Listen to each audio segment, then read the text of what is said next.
Virtually ever since, the authorities have been working to correct what they view as the tower's one major flaw, treating the glass sphere at the top with paints and chemicals of every kind.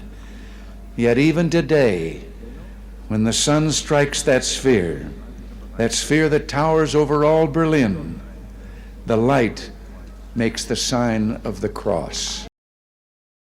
As I looked out a moment ago from the Reichstag, that embodiment of German unity, I noticed words crudely spray-painted upon the wall, perhaps by a young Berliner. Quote, "This wall will fall, beliefs become reality."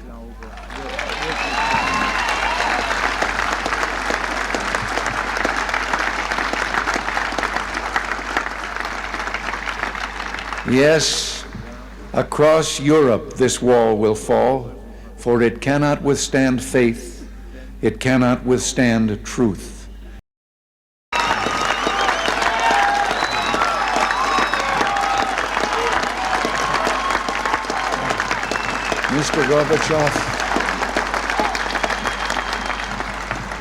Mr. Gorbachev, tear down this wall.